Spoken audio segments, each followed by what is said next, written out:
Hello and welcome to the Bank News Media webinar series. My name is Afton Rodriguez with Bank News Media, and it's my pleasure to host today's webinar, Mastering the Month-End Close for Banks and Credit Unions, sponsored by SkyStem. Our presenter today is Nancy Wu, Head of Sales and Support at SkyStem. Nancy has spent most of her career working in consulting for and auditing various accounting departments' financial close process for public and private organizations. Today's webinar will go more in depth about challenges banks and credit unions may face during month-end closing. Nancy will share leading practices that all strong accounting departments share when it comes to month-end close and provide you with takeaways your own team can implement to master the month-end close.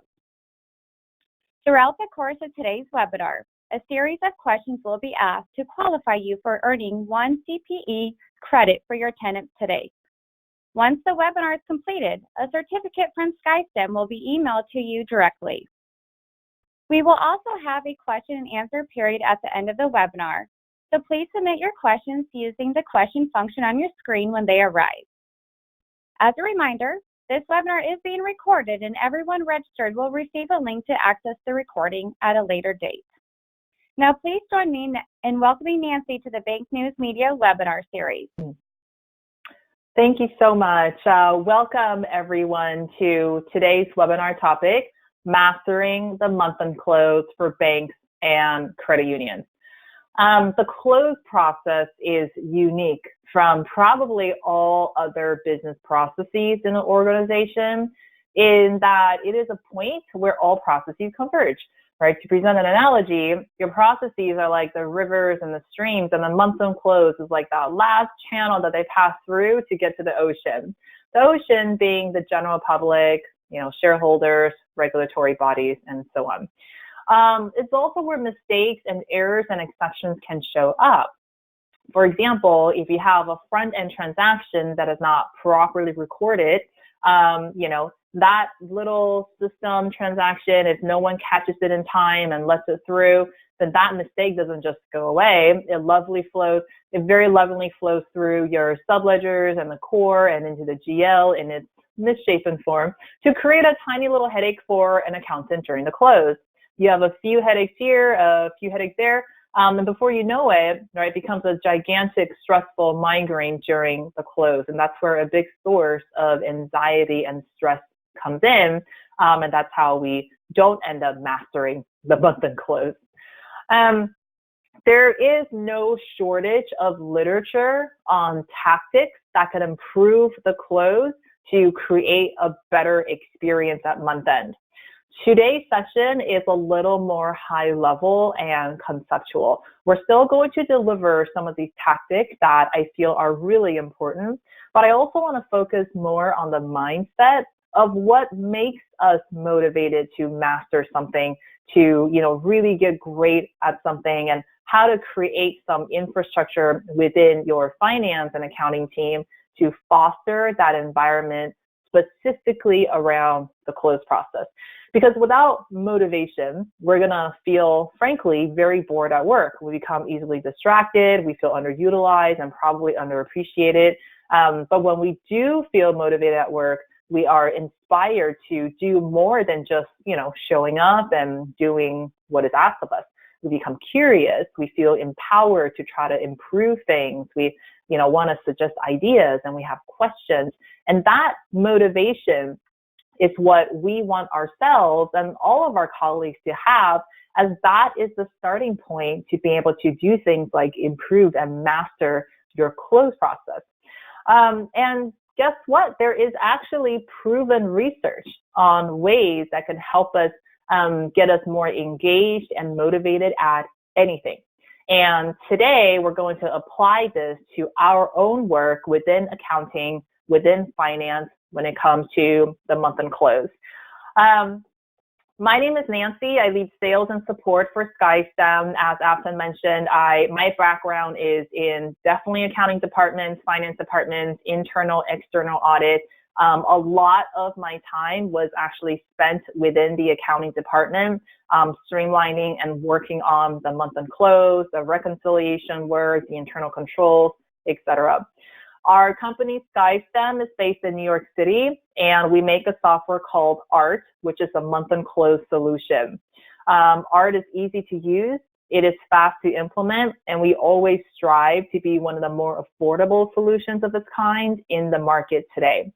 About 35% of our customers are in the financial services industry. So we work with community banks and credit unions with asset size as small as $300 million and all the way up to the double-digit billions. SkyStem is also part of ICBA and FMS, and we're also featured by Bank Director as a solution partner for banks when it comes to the month-end close. Afton has mentioned the CPE scenario. I just want to add, please make sure, number one, you're using your own unique join link if you are looking for CPE credit today. If you're sharing a link or using somebody else's link, we will not be able to issue CPE to your name. If you are on a mobile device, I encourage you to re-log in from a laptop or a computer. Sometimes what we see is that when you're on mobile, the answers that you put in for the poll does not always get registered. And if we don't have those electronic records, we would not be able to issue CPE. So again, there will be 4 polling questions. You must answer 3 of the poll to qualify. Okay, for those of you who don't know us, I invite you to get to know us better. There are a couple ways you can do this. First off, on our website, www.skystem.com, there's a big button that says schedule a demo, where you can schedule a demo for yourself and pretty quickly understand what it is that we offer for banks and credit unions. We also run a free CPE network group on LinkedIn. So you go to LinkedIn and then type into the search box, free CPE network. We're going to show up. Go ahead and request to join.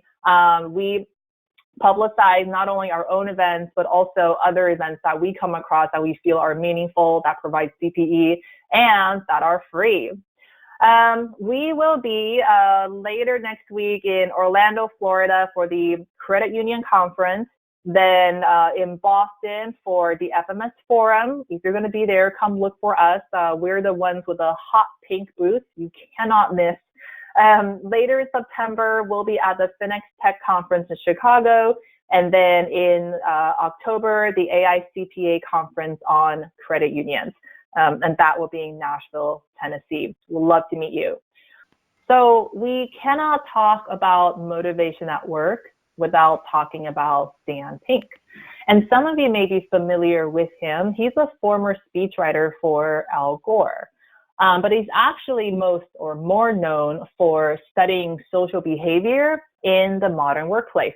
And his specialty is on career growth and organizational success as our economy shifts from being information-based or mechanically based to being more idea-based.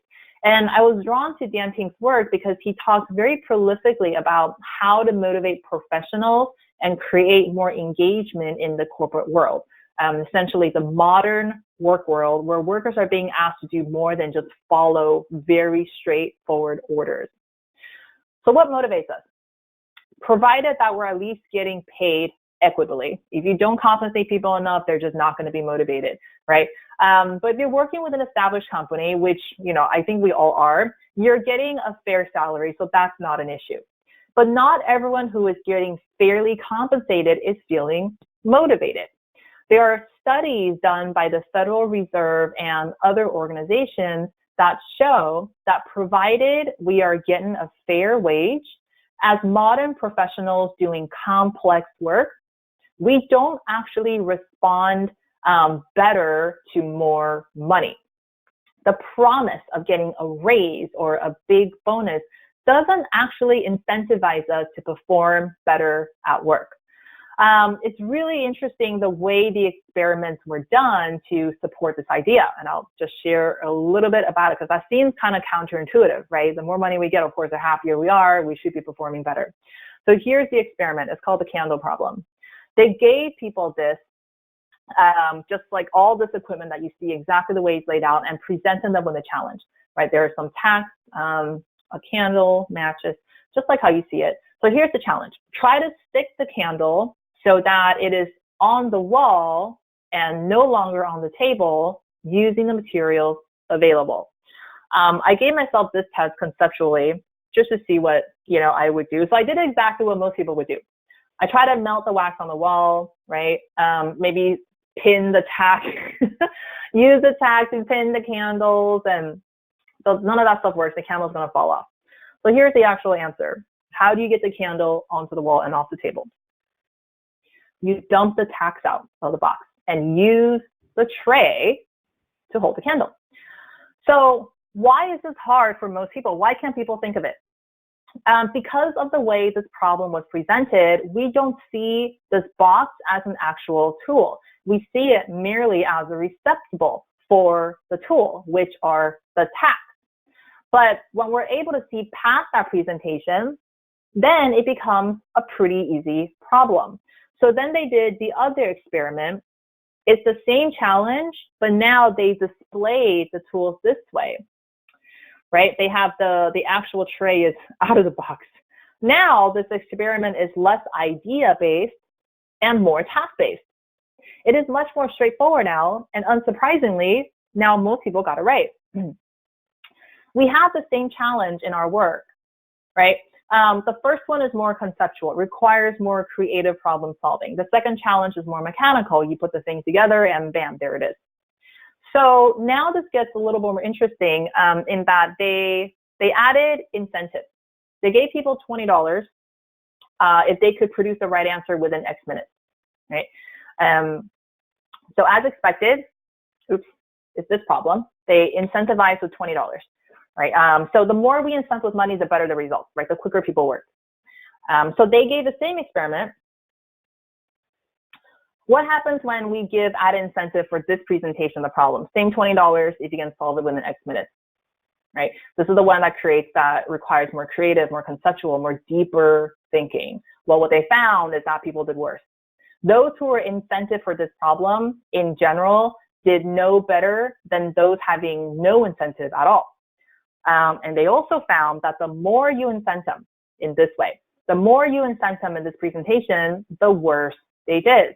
The monetary reward actually dulls their thinking and crushes their motivation when it comes to trying to tackle more challenging and conceptual work. And this version of the candle problem is the work that we actually do today. So of course, there's probably still a fair amount of mechanical work that we all must do, right? But more and more of our work, especially the kind of work that is valued by our team and by our management, is now towards solving problems and keeping up with change, not necessarily can you perform these 10 transactions. So how do we make things smoother, right? These are the problems that we're tackling. How to make things smoother, more profitable, maybe more efficient, faster, better performing. So if money doesn't motivate us to try to find the right answers to these creative problems, what does? Well, it's actually a combination of 3 surprising things that is proven to motivate the modern professional. Number 1, having autonomy, which is the freedom of self-direction. Number 2, achieving mastery, to become better, more skilled, becoming an expert or a master at something. And number 3, having transcendent purpose, becoming inspired, aligning ourselves with a higher purpose.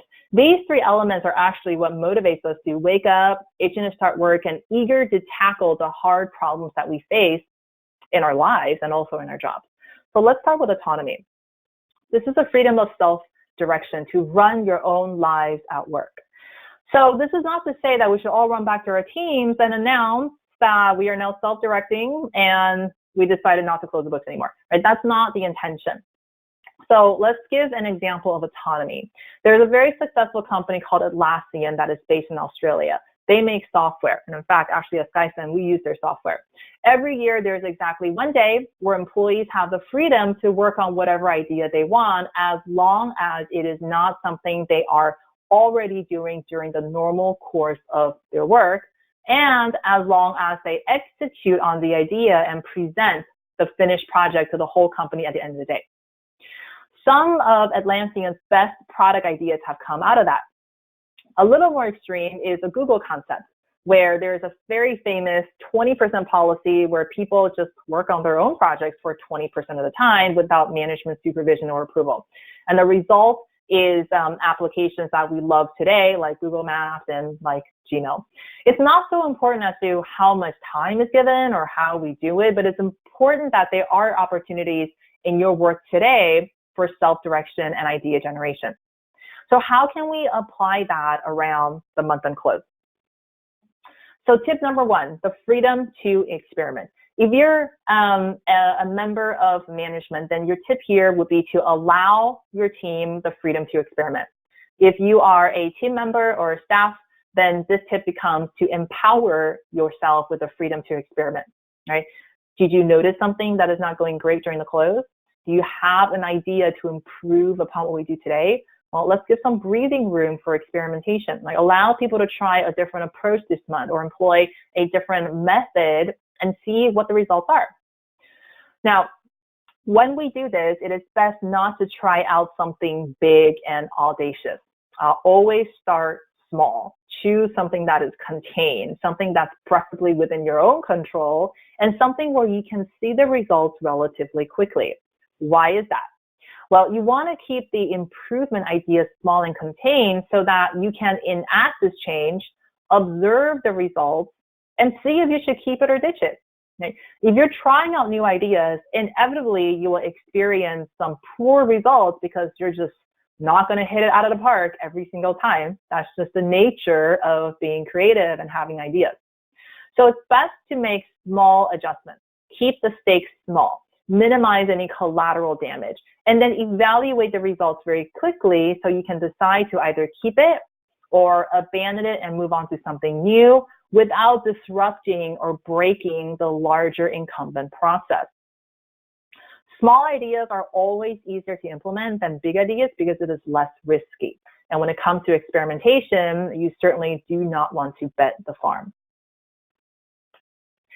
Second, is to build a feedback loop.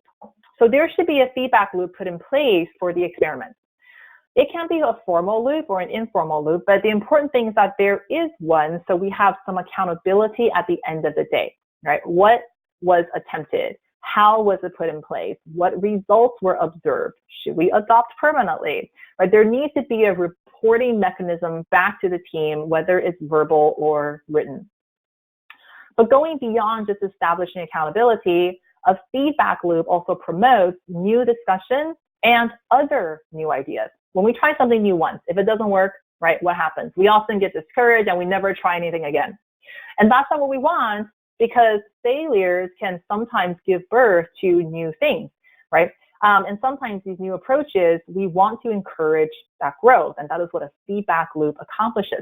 You're going to ride the momentum of these small experiments so that we continue to look for other ways where we can improve and try new things, even if not everything works. And lastly, the feedback loop should be judgment-free.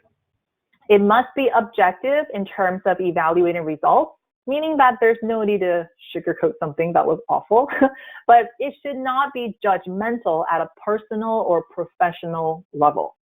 Anyone who is trying something new is putting themselves on the line, and it's a vulnerable place to be.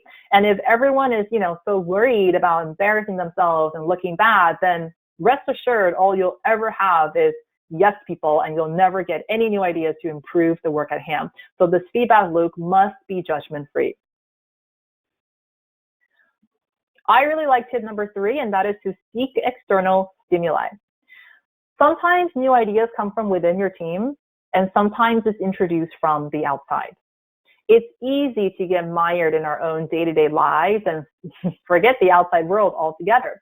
And I'll take this webinar program as an example. If you participate on our webinars before, you'll know that sometimes on our program, we talk about what's within our own wheelhouse, right? So we do month-end close automation, reconciliation automation, variance analysis automation, and we do talk a lot about that. But other times we present outside research and industry references, and not always from the world of accounting.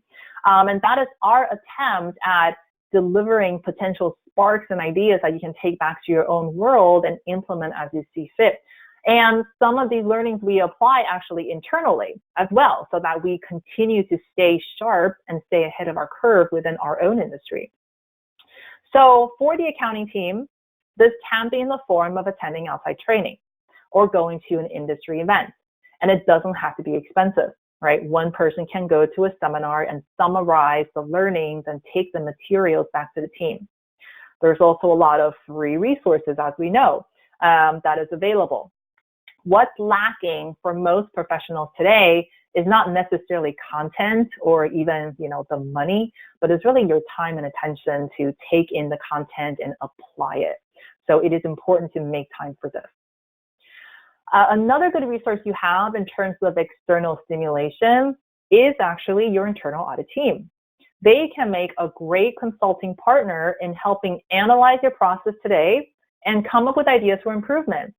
Benchmarking can be a great way as well to get your juices going, right, to see where you're really strong and perhaps where you're not compared to your peers and your competitors. So if you want to master that close process, you need motivated workers. The first element of developing a motivated workforce is to allow some degree of autonomy. This means giving a certain amount of freedom for controlled experimentation and trying out new things. And at the same time, building a feedback loop to both ensure accountability and to also ride the momentum to hopefully more ideas, right, and turning into continuous improvement. And some ways you can promote new idea generation is to introduce an external spark through training, through industry events, or free resources from the outside world, not necessarily in your world or in your own area of discipline. Let's move on to mastery. Mastery is the urge to get better at stuff, right? We tend to like to get better at stuff, which explains our hobbies. We enjoy playing musical instruments, sports, right? It's fun to do it and try to get better even though we don't get paid for it. It's economically irrational, but it's fun and it's satisfying, and we can apply the same sense of wanting to master and hone our skills by setting up some foundational components that will make the team more likely to succeed. So in terms of the close process, what would that be? Well, mastering the close means partly that we minimize the errors. And that is why we need to do things like clean up your chart of accounts. Now, why would we ever need to do that, right? We use it every day. Why is there a need to fix it? There are actually several good reasons why your current chart of accounts may not be best suited for your business today. It is possible that the business has changed, or you've added new products and service offerings, right? This is a situation where the chart of accounts was not originally designed for what the business has evolved into. Second, and this is very common in the financial world, mergers and acquisitions or divestiture, where the new business is all of a sudden, nothing like what it used to be. Like overnight, it's doubled or, something like that. So either the chart of accounts have not been adjusted to reflect that, or it was hastily expanded and now you're dealing with a bit of a monster on your hands. Third, a lot of times we go through system changes, GL changes, core changes, for example. Anytime there is a system upgrade or a switchover, the chart of accounts doesn't always get the attention it deserves and may be negatively impacted during a conversion. And then finally, maybe nothing has really changed. There's nothing groundbreaking. It's just the fact that the controls around account creation is very loose. So when the accounting team is not able to control the account creation activity tightly, you end up getting all kinds of requests to add accounts for anything at all. And that account group gradually can grow out of control that way. So these are all good reasons to go back and thoroughly evaluate every once in a while the account structure against the business today. And in some cases, what you may find is that the chart of accounts is a little bloated. But what does cleaning up the chart of accounts accomplish, and how does it tie to be able to master our work? The fewer accounts there are, the fewer opportunities to make a mistake. And prevention is always better than detecting the mistake later on, right? Mastery means that we are accurate and precise in our work. So it's important to set up an environment where It's as foolproof as possible, right? Make it harder for anyone to, for example, book to the wrong account by reducing the choices available. That's number one. Second, we got to think about the downstream effects. Once there's an open account or an account that's available to use, whether or not it's being used at all, someone is going to need to care for it, right? Look at the transactions each month to make sure that they're all legitimate. Someone might need to consolidate it upwards. They might have to reconcile the account at month end. They may have to include them in their variance or flux analysis and, work on them. And all this is extra work if the account is not actually needed for business purpose.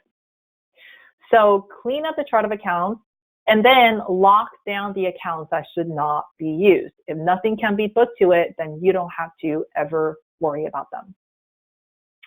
Is there something else you can do to make the chart of accounts more secure? Yes. For each account that is open and available to be used, a best practice suggestion is to assign ownership within the accounting team. Make someone be in charge of this account so that at the end of the day, there is accountability. There is a home for this account. What that is going to promote is first, a better understanding of the activity that is flowing through to each account. If I own this account, I'm going to take care of it during or at the end of the month. And if something strange is sitting in it, right, I'm going to really try to understand what's supposed to be going on in the account and then raise my hand and say, get this stuff out of my account, right? That's how we're going to keep it clean. There is less likelihood of general neglect of the account if there is, a single person assigned to it to be in charge of it. And that is why we want to restrict the number of accounts on the chart, because human resources and human attention is very expensive. Tip number 5 is to document our policies and procedures. Probably not the most interesting thing when we think about becoming a master, but it is important. Well-documented policies and procedures can mean the difference between a robust process or one that is overly reliant upon the talent of your individuals and hence very fragile under stress tests. For example, when there is an overwhelming amount of work coming in, such as the close, and let's say someone is sick, it helps to know that there are places we can go to access relatively up-to-date guidance on how we need to approach certain situations to complete the work properly instead of relying on our own instincts, right, and or suffering through the work while we wait for this key person to come back. We usually talk about policies and procedures together, but they're really two separate things.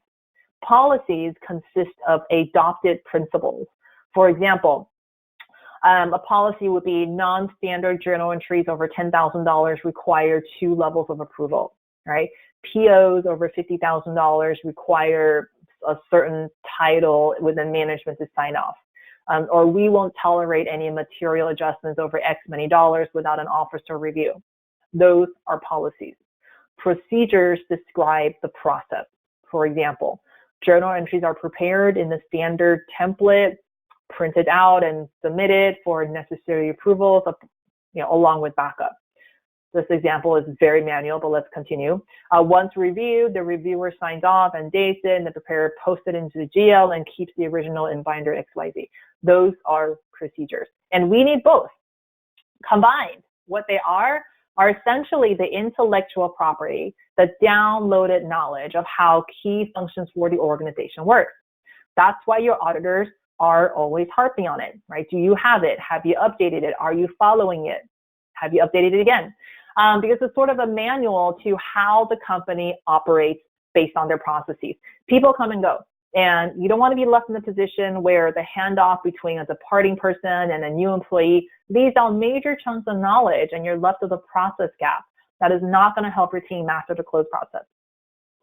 And at the heels of our policies and procedures come cross-training. For smaller departments, it's probably already old news since you back each other up all the time. For larger teams, this may not be such a regular thing. Cross-training needs to happen more than once. It's not enough to get your backup designee to do things once and call it a day. It's also not enough to just rely on the policies and procedures and assume that folks will know how to do the actual work. Rotating up your backups doesn't have to happen every month or even every quarter, but every so often, your designated backup should be brushing up on the task to keep things familiar during the close, right? We all get rusty after not thinking about or doing something for a while and need to get reacquainted. This is also why you should take your vacation. That is a perfect forcing factor for your backup designee to refresh their knowledge when they have to step into your shoes to do this work because you are off on the beach somewhere.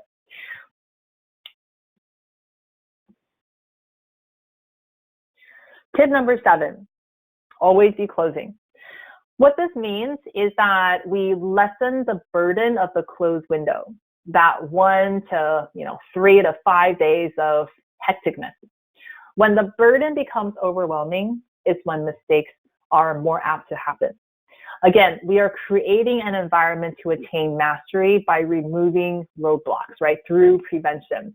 The way you lessen the burden is to remove things outside of the close to either before day 0 or after the close is done or, mostly done. So payroll accruals, for example, this can be done either before day 0 or at least prepped, approved, and ready to process right on day 0. If that's the case, don't do it during the close. There's no need. Get it done at or before day 0 and reserve that time and mental energy for something else that cannot be moved out of the close. Right? For example, finalizing and closing your subledgers. That cannot be done until at least day 0, and it sometimes takes another few days to finalize. Talking about subledgers and core system closes, if it's taking more than a couple days, perhaps there are opportunities to investigate further to see what can be moved up during the close since it's on the critical path to close. Because there are activities that cannot be started until, let's say, our subledgers are closed, it does behoove us to try to get it done as close to day 0 as possible, even if it cannot get done right at day 0. So it helps to go through your closing checklist. Hopefully you're keeping one. It helps to go through your closing checklist with a fresh pair of eyes and see if there are any wiggle room for each task to move in and out of the close. And I'll tell you, there is a bias. If you're someone who, is heavy in that work today, there is going to be a bias to feel that you know the work inside and out, and there is absolutely no room for improvement. And that can be a false bias. Oftentimes, the ones who are doing the work are best at it. But because of their well-versedness in the task, they can be blind to what changes are needed or can be done to make things even better. All special projects can and should be halted during critical close days and picked up after the close. Also caution that there are some things that should never be moved out of the close. Reconciling your key accounts should never be moved to after the close is done. Why? Well, because the whole point of reconciling accounts is to validate the balance and look for errors. If there are errors, it is best to get them in and correct it before the books are closed, right? And you can actually get creative on how to front load some of the reconciliation activities to, before the close starts, even for accounts that technically cannot be reconciled until the close starts. But that really depends on whether you have automation capabilities around month-end reconcilements. But definitely we should keep reconcilements inside the close. Variance analysis, again, at least for your critical accounts, should never be moved after the close for the same reason. What else promotes mastery? Number 8, metrics or KPIs. This is about keeping score, getting self-graded so you know where you stand. And I'll give you an example. A good combination of metrics around the close is, number 1, the day your main subledger closes, combined with the day the close is considered done, right? That's when you have final or near final numbers produced internally outside of tax. And then number 3, the number of error correcting manual journals that has occurred as part of closing the books. The subledger close is the most important indicator of when you'll actually be able to complete the overall close. And it's also a good metric to track. right? Obviously, the number of days to close is a good one, but that metric should never stand alone. You can have a 1-day close, but it's full of errors and it's sloppy and people are worn out and all kinds of mistakes are being made. That is not a good close. So I also like the third metric around quality, which is to see how many corrections we're making and whether they are material. If they are, a handful of material corrections, that could indicate a problem. But you pick your own set of metrics, and they will change over time. High-level metrics, like the one I just shared, can be very effective at monitoring, but not very good at identifying the action that is needed to improve, right? If you want to prompt specific action, it's best to focus on smaller metrics. And I'll give you an example, right? Number of days it takes to close. Let's say we're closing in 5 days. That doesn't really tell you anything outside of the close being just okay, right? Let's say we're measuring the number of error correcting journal entries by area. Nancy's responsible area, book 10 correcting entries, right? Tim's responsible area, book 0 entries. Now we're getting somewhere, right? What's going on in Nancy's area? Is it a training issue for Nancy? Are there other teams making mistakes that's feeding into her area, right? Is she being pulled in too many directions, just making careless mistakes? Now you're going to start to get to the root of the problem. And what a good feeling it is to see our, I guess, quote unquote, grades improve over time, right? Because what happens when we get better at something? We get all excited and we want to do it even more and be even better. Seeing the fruit of our labor, mastering a craft can be very, very exciting. So this is also a good time to think about process automation, especially if you have tasks that are routine and predictable in nature. A machine is probably going to be better suited to carry out those tasks instead of your team. Introducing even a little bit of automation into your close process can mean improvement in multiple areas. For one, quality, right? Automation ensures that every action is performed identically, resulting in more reliable results, right? Reliable results give you consistent outcomes so that you're not worrying about whether, Nancy remembered to do something this month or not. That is going to free up mental energy to be more concentrated in other areas of the close that, is really more deserving of your brain power. Second, you stand to gain time savings. And we all know this. Manual tasks take time. They have to be performed linearly by humans who are probably more prone to errors and who may not always be performing to a certain standard on a consistent basis. So automation reduces the number of tasks you and your team would otherwise need to do by hand, and little bits of automation here and there will really add up to time savings during that crunch time. It's also going to allow you to get more work done in the same amount of time, creating productivity. And as a nice benefit, it will also make people happier when they can relinquish low-value tasks and focus more on more interesting or more challenging projects. We were just talking about metrics, right? Metrics are easier to gather when there is automation in place to collect the data. If at any time you're benchmarking a process, if at all possible, do not collect the bulk of your data by hand.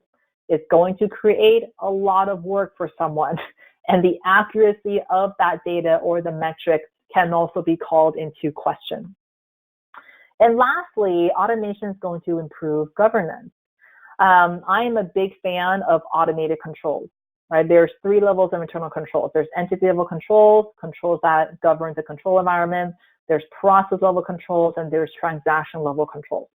In the accounting team, most of what we execute are process and transactional level controls. Each control can either be preventive or detective. Each control can either be automated or manual. And I always advocate moving as many of your controls as possible to be automated and preventive, meaning that the system administers the control and that it's designed to prevent an undesirable effect from happening.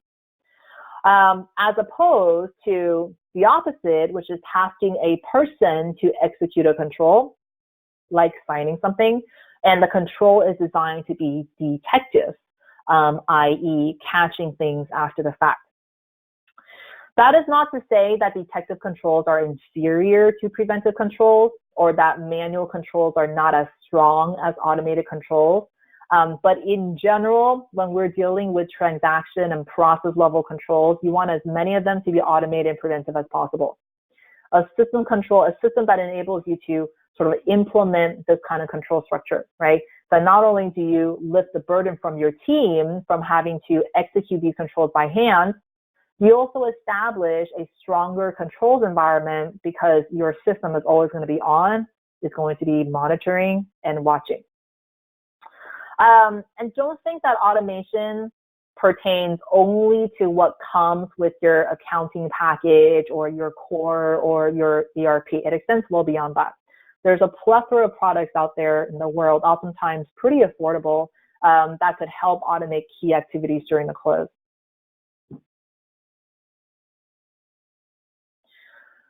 And then at last, we talk about our third element of motivation, which is purpose.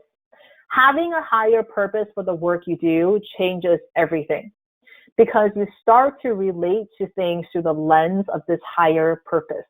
And it's funny because the work itself doesn't change, but it is you who has changed when you give purpose to the work that you do. In my role, I often talk to accountants, controllers, CFOs who have either complaints or desires around your close process, right? Especially when that person is new to the organization. I always like to ask them why they took the job and what it is they want to accomplish during their tenure, whether it is a public objective, like, something that their board handed down to them, or an internal vision of what can be. When you can articulate that higher purpose, a few things is going to happen. First, it's going to be easier to make decisions, right? If my purpose is to help my organization scale 5x in the next 3 years, that is going to give me good directional guidance as to what I need to look for when I hire people, evaluate systems, ask for budget, decide which risks I'm going to take, etc. Knowing that why can make dozens of smaller decisions much easier. Second, it is going to bolster you during times of uncertainty or difficulty. Anytime anyone tries to make a change in their team, there's always going to be disruption. Even if the change is going to be for the better, there is at least some degree of discomfort and pain and conflict for the team. And that feedback can be very hard to take. But knowing the purpose behind why you want to make this change and, what is your ultimate goal, it's going to help you keep focused on the end goal so that you don't give up or give in prematurely. Which brings us to the next tip, which is to think organizationally, right? Because we live in the real world, no matter how wonderful our job is, there's always going to be certain activities that we just loathe, right? For example, who likes to deal with auditors? I mean, not even former auditors like to deal with auditors, but there is a higher purpose for the audit, the questions, the requests, the meetings, the report. And to understand that higher purpose, we would need to look beyond ourselves. How does the department or the organization benefit, right? We're aiming for a clean audit here, especially if the last one is not so clean, then it's vitally important that we manage the audit carefully, even if that could mean some personal inconvenience for me or my team, because this goes beyond ourselves. We have to understand that bigger picture. So if you're a member of management, it is really important that the why behind the what is explained. I want you to do this in this very particular way. This is the reason why, and this is how we're all going to benefit because of it, right? Why do I need to do, my audit work papers a certain way, right? Seems administrative for the auditors.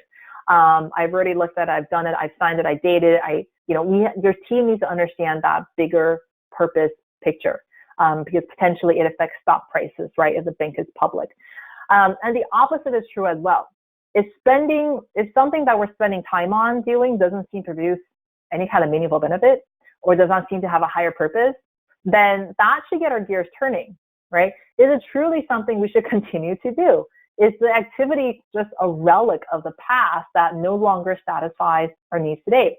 Maybe it's because we're doing it wrong, right? We're not executing in a way that actually achieves an objective. And I have a perfect example for you because we swim in this all day long, and that is the example of your month-end reconciliation. Not infrequently, we will look at an organization's reconciliations and find that they are not so much reconciliations, but more so a list of general ledger transactions being copied over month after month, right? So someone can look at this work and ask the question, what is this actually accomplishing? Because it looks like we've just copied over the general ledger transactions. What benefit is this serving for me or my team or for the department? And the answer is very little.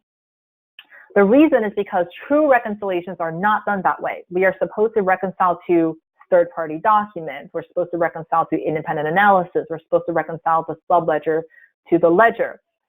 We don't actually reconcile the GL to itself. But until you step back and start to question the purpose of it all, it can be difficult to disrupt the routine and reframe our work. And what happens when there's no purpose alignment, right? We start to lose track of why we're doing the things we do.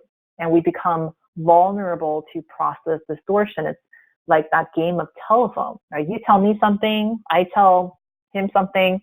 5 people later, the story that the fifth person is getting is completely different than what you were saying originally. Same with work. I start following what the person did before me, and the person who takes over my job is going to do what I did. And we may not get it exactly right every time, and we start diluting and really morphing that process. And if there is no room or no time to sit back and look at the bigger picture, then whatever it is we're trying to preserve here is at risk of losing its potency, because that bigger picture, that final objective is kind of shifting little by little, and we're not doing a good job of preserving it. And then our last tip is to exercise. Or if meditating is your thing, then do that. Rest, take your vacation, make the time to do things. Exercise, meditation, rest, they all promote mental clarity.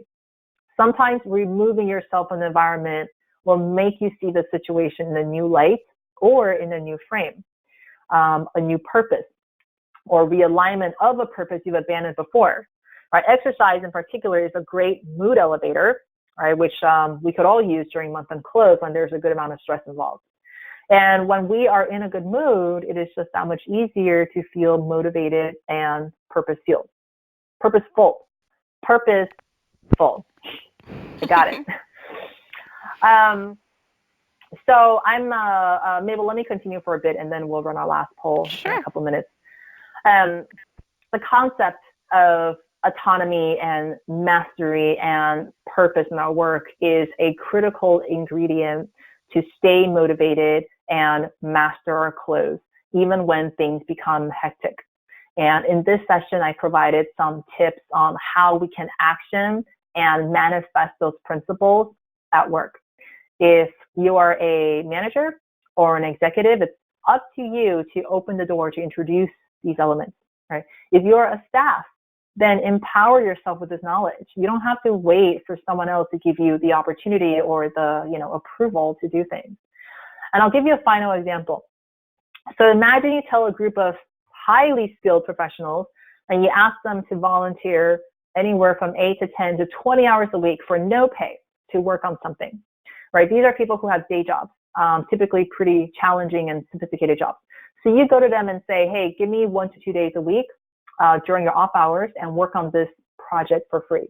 Oh, and by the way, what you create will never be sold. There's no profit sharing plan or anything like that. It'll just be given away for anyone to use. How many people do you think will say, yeah, sign me up? Probably very few, probably no one. But this thing actually happened. It's called Wikipedia, right? And why do people do this? Well, autonomy, it's the freedom and empowerment to pursue or not pursue the work. Mastery, the opportunity to become or to be seen as a subject matter expert for the world. And purpose, making content available under a free license for the purpose of global education. And so often when we research any topic at all, the first organic link that pops up in Google, whether it's right or wrong, is the Wikipedia link. That's what we click on, right? Wikipedia is so influential. The kind of autonomy and mastery and purpose that Wikipedia offers is a powerful motivator for people to love doing it enough to give up evenings and weekends with no compensation to get involved in this. All right, Mabel, let's go ahead and run our fourth and final poll for the audience, and we'll conclude. Sure. What are some methods, what are some methods to promote mastery during the close? Utilize metrics, document policies and procedures, clean up the chart of accounts, cross-train, or all of the above. And we'll give you a couple seconds to answer that. And the right answer is all of the above. Methods to promote mastery during the close. Yes, utilize metrics. Yes, document policies and procedures, clean up the chart of accounts, and participate in some cross-training. All right, everyone. So this concludes our webinar today on mastering the month-end close for banks and credit unions. And I hope you enjoyed this more conceptual approach.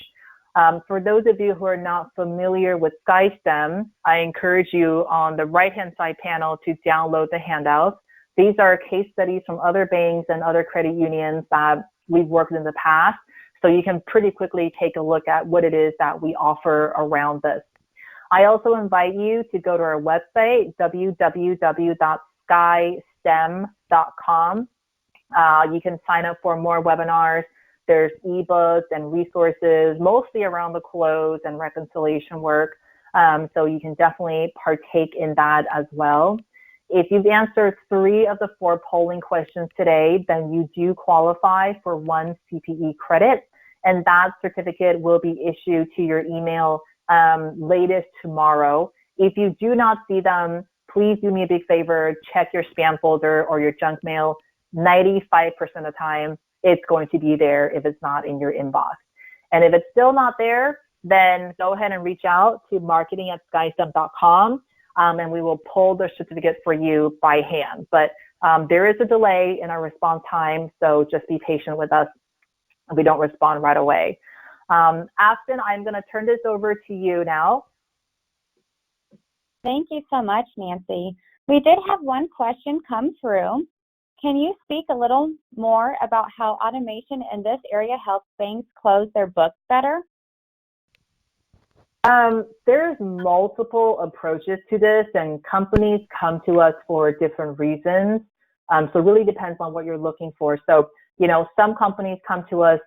By the way, all the companies, companies, whether it's bank, credit unions, whatnot, they are all closing the books. We don't actually really work with folks who are not able to close the books. So these are typically pretty mature organizations. So sometimes they come to us because they feel like their closing is either takes too long or is just too manual, too many steps. And they want automation to speed things up.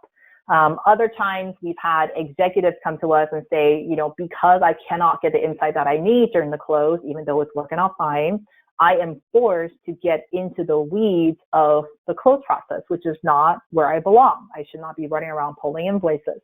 So that's also when they'll come to us and say, hey, is there a better way to do it, to elevate that work a bit so that the impact of my team's work, you know, is actually felt more, right? Their work is more impactful and meaningful. We also have companies that come to us a lot of times because of a merger or an acquisition, where the bank is, you know, overnight 50% bigger than what it used to be. And to accommodate that growth, they want to start setting up infrastructure around, you know, getting that process exactly right, so they don't have to think about it and they can focus on doing more acquisitions, or, you know, and have an easier time integrating that into their existing pool. And I'll give you just a very basic example. Typically, when a bank get on our system, they find themselves reducing their reconciliation volume at month end anywhere from 10 to 40%. So, and that's just one benefit that they get. So if you are closing the books manually, if you are sort of pretty active in that mergers and acquisition market, or if you're just, you know, kind of curious about what is everyone doing around this automation piece, I encourage you to reach out to us, you know, sign up for a webinar and just check things out. And typically, for someone who is involved in the close, they typically can tell pretty quickly if, you know, what we do would be valuable. I hope that answers your question. Yes, and that was the only question we had to come through. So thank you again, Nancy, for your time and knowledge today. Also, thank you all for choosing to attend today's webinar. We hope you took away key practices to help improve your month-end close at your bank or credit union. If you have any additional questions, please feel free to reach out to Nancy or myself. Thank you again, and we hope you all have a wonderful day. Fantastic. Thank you, Afton. Thanks, Maple. Take care, everyone.